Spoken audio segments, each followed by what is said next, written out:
Welcome to Is It Wrong to Watch So Much Anime with Jason and John, as we give you a quick 15 to 20 minutes of inside opinion and updates about the world of anime as we see it.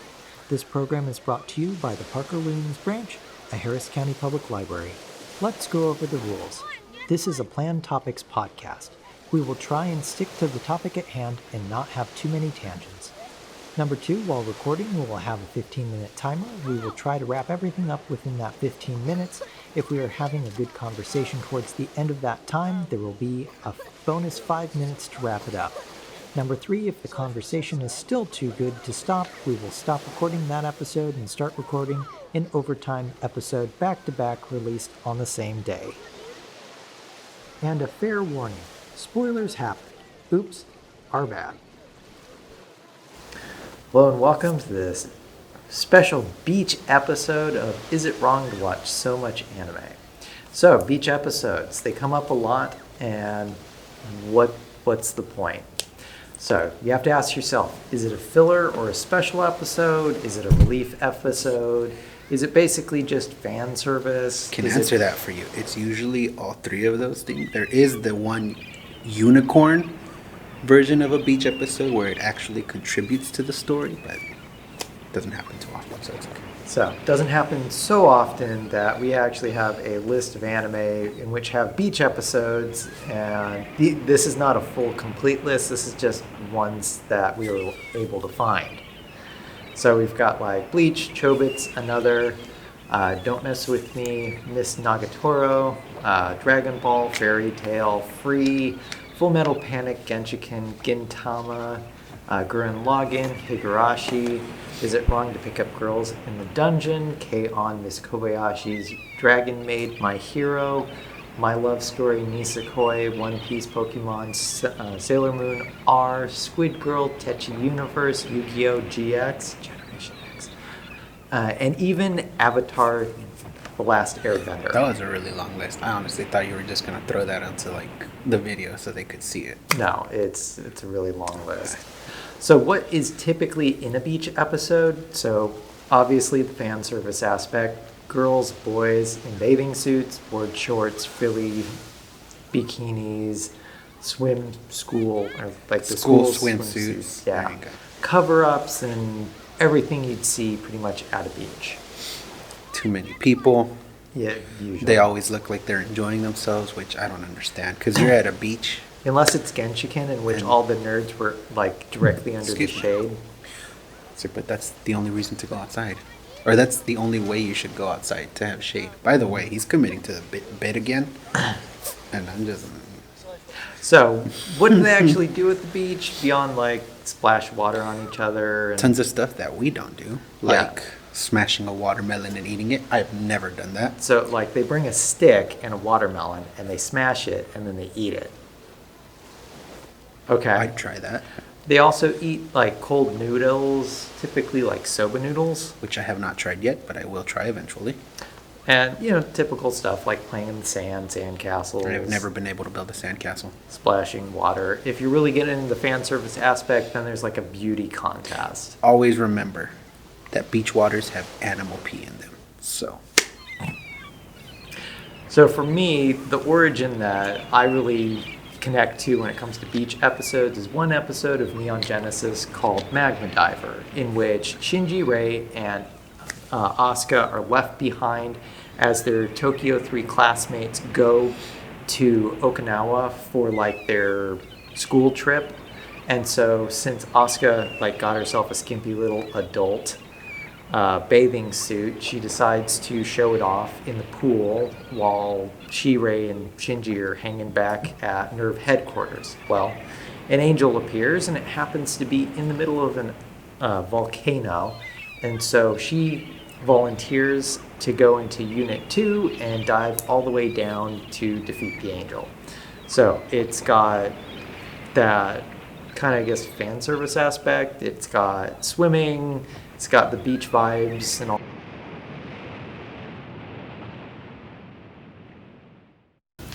Filler and special episodes. So one of the examples that I was able to find that was a good one was in Ouran Host Club. Ouran High School Host Club. Yeah, Koku, I don't know. I just stick with English because I can't say these words. Okay, so High School Host Club is how it's on Netflix, which is where I watched it. Episode is titled The Sun, the Sea, and the Host Club. So basically, they go to the beach to try and find out what Haruhi's weaknesses are, since all of them are obsessed with trying to like woo her. And they pretty much end up all looking like stupid jerks. So this causes Tamaki and Haruhi to get in a big fight, and then eventually their reconciliation is one of like the top shoujo fangirl like moments. Again, I watched this like maybe a year and a half to 2 years ago, so oops.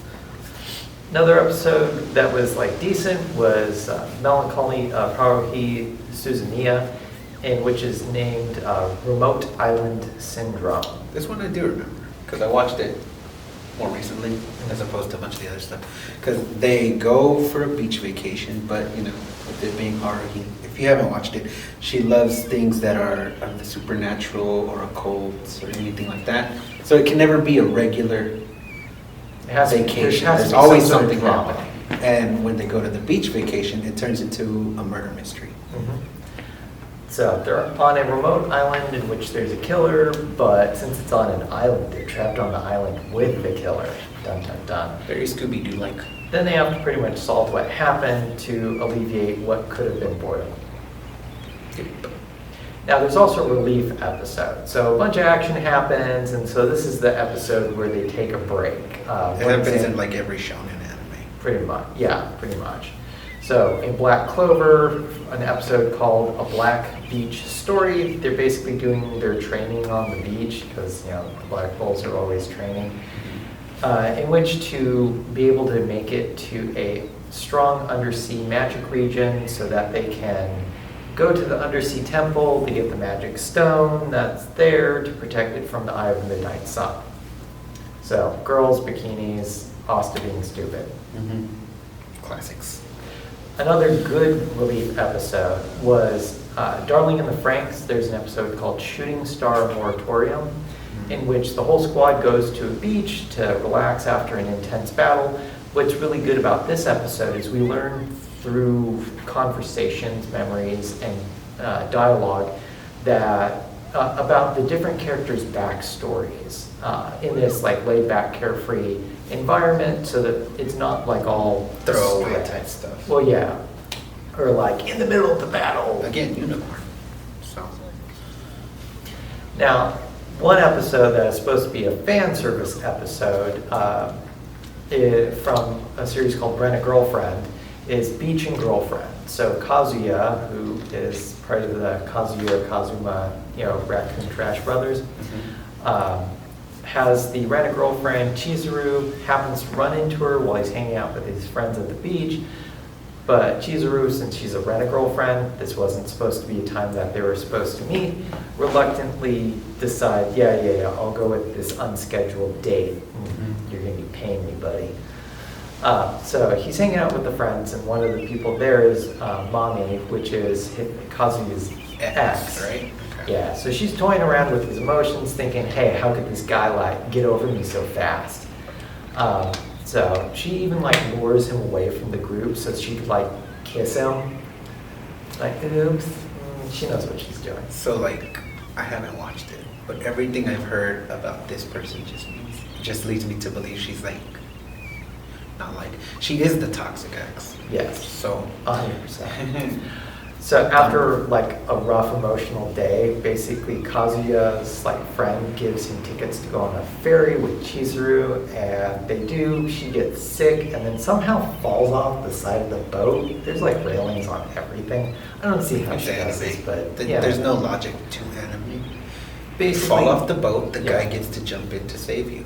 And so pretty much the next episode starts with like him giving her CPR and making sure that she lives. So this is like the one redeeming thing that he does ever.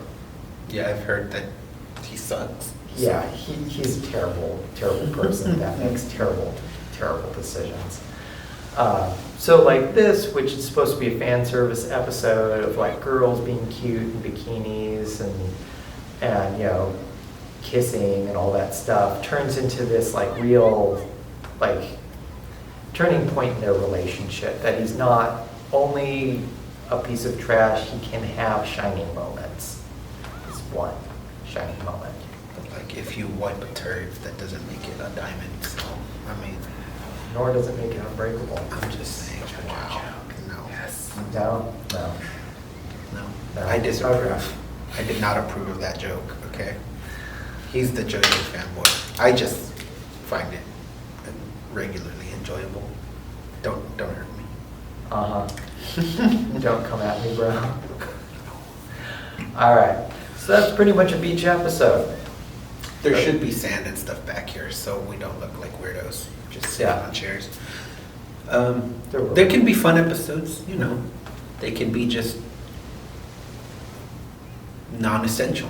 Because it's going to the beach. You never go to the beach for life-changing moments. You go to the beach to hang out with your friends, have fun, Mhm. screw around. And that's really just what anime does. They So- give you a chance to a little reprieve from everything else. Yep, pretty much. So they're worth watching All right. most of the time. So hopefully you guys are going to head to the beach. And next time, oh, well, eventually maybe. But for now, There'll be a shade. So you can hide under the umbrella. Anywho, so next time we'll talk about the wrap up of the spring season, maybe a few picks for the summer. All right, until next time.